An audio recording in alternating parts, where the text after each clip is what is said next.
अस्सलाम वालेकुम व्यूवर्स, आपके साथ आज मज़ेदार चिकन ब्रेड बॉल्स की रेसिपी शेयर करेंगे। बहुत ही मज़े की ये बनते हैं, बाहर से क्रिस्पी अंदर से मज़ेदार सी इसकी फिलिंग होती है। आप लोग इसको बनाकर फ्रीज़ भी कर सकते हैं। बहुत ही मज़े की रेसिपी है, सबको ही पसंद आएगी। तो शुरू कर लेते हैं इसको बनाना। आपको वीडियो अच्छी लगे लाइक कर लें, चैनल को भी साथ सब्सक्राइब कर लें, बेल आइकॉन को भी प्रेस कर लिया करें ताकि वीडियोज़ की अपडेट्स आपको मिलती रहें। सबसे पहले 2 टेबल स्पून ऑयल डाल देंगे और ऑयल जब गर्म हो जाए इसके अंदर लहसुन डाल देंगे। फ्रेश लहसुन यूज़ कर रहे हैं हाफ़ टी स्पून, और लहसुन डालकर आप लोग इसको थोड़ा-सा फ्राई कर लें। साथ ही इसमें एक छोटे साइज़ का प्याज लिया है, फाइन चॉप कर लिया है, ये डालकर अब इसको भी थोड़ा-सा फ्राई करेंगे। कलर चेंज नहीं करना, बस हल्का-सा इसको फ्राई करें। प्याज का यहाँ पर कलर चेंज हो गया। अब इसके अंदर सबसे पहले गाजर डालेंगे। गाजर थोड़ा-सा टाइम लेती है तो इसलिए हम गाजर डाल रहे हैं, और गाजर को भी देखिए इस तरह से फाइन चॉप किया है। बहुत बड़े साइज़ में गाजर को नहीं काटा, बस छोटा-छोटा सा ही काट लेना आपको। और ये 1 कप गाजर लिए हैं। तो बस गाजर को आप लोग 2 मिनट के लिए फ्राई करें।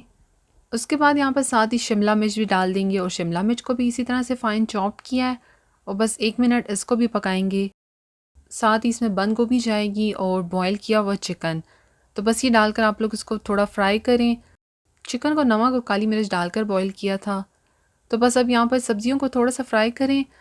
बहुत ज़्यादा हमने गलाना नहीं है, बस 2 से 3 मिनट आप इसको फ्राई करें। स्टर फ्राई बस करना है हमने सब्जियों को।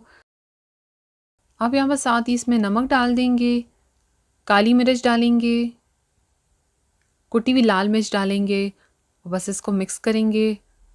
बस आपने यहाँ पर फ्लेम को मीडियम रखकर इसको साथ साथ हिलाते रहना है। फ्लेम जो है आपकी बहुत हाई भी ना हो और लो भी ना रखें। आंच लो होने की वजह से सब्जियां गल जाएंगी। आप यहाँ पर साथ ही इसमें 1 tablespoon chilli hot sauce डालेंगे, और 2 टेबल स्पून इसके अंदर हम लोग सोया सॉस डालेंगे, और बस ये डालकर भी आपने अच्छे से इसको 1 से 2 मिनट पकाना है। सब्जियां यहाँ पर स्टर फ्राई हो गई हैं। अब इसको हमने एक साइड पर कर देना है, और यहाँ पर हम लोग 2 टेबल स्पून ऑयल डालेंगे, और साथ ही 2 टेबल स्पून जो है यहाँ पर हम लोगों ने मैदा लिया है। मैदे को अब आप लोगों ने यहाँ पर जो है भून लेना है। एकदम से आप लोगों ने मैदे को जो है इस सब्जियों के अंदर मिक्स नहीं करना। आप लोगों ने इसी तरह से पहले इसको थोड़ा भूनना है। तकरीबन 2 मिनट तक मैं इसको भूनूंगी लो फ्लेम पर ही। अगर आप लोग डायरेक्ट शामिल कर देंगे तो फिर उसका टेस्ट जो है अच्छा नहीं आएगा। तो पहले आप लोग मैदे को भून लें थोड़ी देर के लिए। अब मैदे को भूनने के बाद इसके अंदर मिक्स करेंगे। अच्छे से आप मिक्स कर लें ऊपर नीचे कर कर। 2 टेबल स्पून ही मैदा डालना है, इससे ज़्यादा आप ना डालें।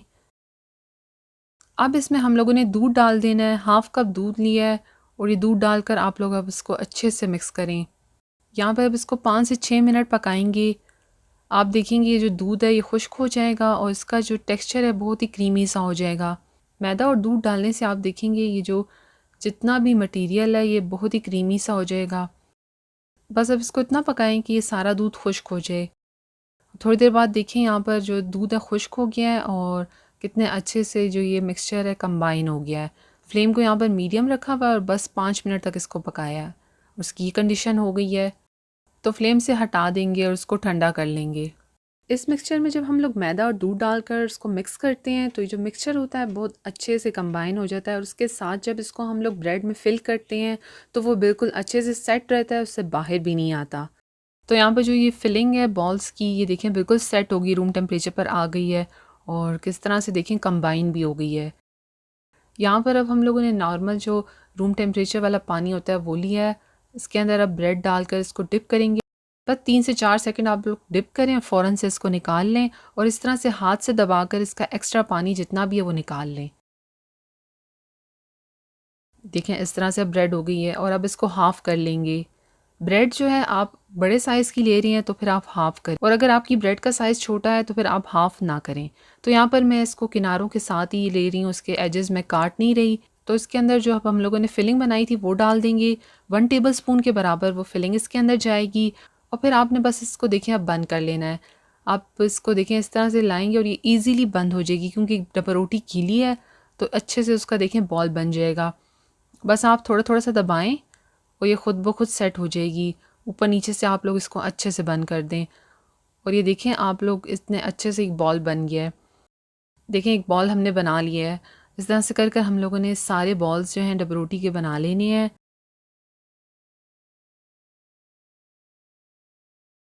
तो बस इस तरह से कर कर आपने सारे बॉल्स बना लेने हैं। ब्रेड को आप लोग पहले से भी हाफ़ कर कर उसको पानी में डिप कर सकते हैं। सबसे पहले आप लोगों ने पानी में डिप करना है ब्रेड को, फिर आपने उसको हल्का सा दबाकर उसका एक्स्ट्रा पानी निकाल लेना है। फिर हाफ़ करने के बाद आप लोगों ने उसमें फिलिंग डालकर उसको बंद कर देना है और बहुत इजीली ये बंद हो जाएगा। और अगर कहीं से ये खुला भी हो तो कोई इशू नहीं है, क्योंकि इसमें हम लोगों ने बाद में कोटिंग करनी है, तो उससे भी ये सेट हो जाएगा। अब एक अंडा लिया है और इसको अच्छे से फेंट लिया। इसके अंदर अब ये बॉल सबसे पहले डिप करेंगे। अच्छे से आपने इस पर अंडे की कोटिंग कर देनी है। उसके बाद यहाँ पर हम लोगों ने ब्रेड क्रम्स लिए हैं। इसके अंदर अब इसको डालकर अच्छे से क्रम्ब से कोट करेंगे। इससे बहुत ही अच्छा क्रंच आएगा इसके ऊपर। तो बस कहीं से अगर आपकी ब्रेड खुली भी होगी तो ये कोटिंग के बाद बिल्कुल सेट हो जाएगी। हाथ से आप इसको थोड़ा सेट भी कर लें कि प्रॉपर शेप मिल जाए इसको। तो बस इसी तरह से आपने कोटिंग कर लेनी है सबकी। तो बस इस तरह से कर कर वन बाय वन आप लोगों ने सब पर पहले अंडे का कोट करना है, उसके ऊपर ब्रेड क्रम्ब लगा देने हैं। अब यहाँ पर सब पर ब्रेड क्रम्स लगा दिए हैं और ब्रेड क्रम्स लगाने के बाद अब आप लोग इस पॉइंट पर इनको फ्रीज़ भी कर सकते हैं आराम से। आप लोग 15 से 20 दिन के लिए इसको फ्रीज़ कर लें। तो मैं अब इसको यहाँ पर फ्राई कर रही हूँ। ऑयल को गर्म करने के बाद हमने फ्लेम को बिल्कुल लो कर दिया था। उसके बाद अब ये इसके अंदर बॉल्स डाल देंगे और इस तरह से आप लोग इसके ऊपर ऑयल डालें ताकि इसकी ऊपर की जो कोटिंग है वो भी सेट हो जाए। और स्टार्ट में आप फ़ौरन से इसको मत हिलाएं, थोड़ी देर आप लोग वेट करें ताकि इसकी कोटिंग सेट हो जाए। 2 से 3 मिनट इनको एक साइड से फ्राई करें। यहाँ पर अब देखें एक साइड से ये फ्राई हो गए हैं, साइड को अब चेंज कर लेंगे। और आप देखें कितने अच्छे से ये बने हैं। अब दूसरी साइड से भी इसको 2 से 3 मिनट फ्राई करेंगे। फ्लेम को बहुत हाई मत रखें आप। आप देखें ऑयल में जाने के बाद ये कहीं से खुले नहीं हैं। अच्छे से हमने इनको देखें अंडे से और ब्रेड क्रम्ब से इसको अच्छे से कोट कर लिया था, तो देखें वो बिल्कुल सेट हैं। तो यहाँ पर अब लास्ट में थोड़ा सा फ्लेम हाई करें ताकि इसके ऊपर कलर आ जाए। तो बस ये देखें अब ये हो गए हैं ऑयल से निकाल कर। आप लोगों ने बाकी भी इसी तरह से बना लेने हैं। मज़ेदार से चिकन ब्रेड बॉल्स देखें बिल्कुल रेडी हैं, सब फ्राई कर लिए हमने। बहुत मज़े की रेसिपी, आप भी ट्राई करें। ज़बरदस्त, बाहर से क्रंची से और अंदर से मज़ेदार सी इसकी फिलिंग है। बहुत इजी है रेसिपी, तो आप ट्राई कर कर अपना फ़ीडबैक भी शेयर करें। रेसिपी आपको अच्छी लगी हो तो लाइक शेयर करने के साथ चैनल को भी सब्सक्राइब कर लें। Thank you. अल्लाह हाफ़िज़।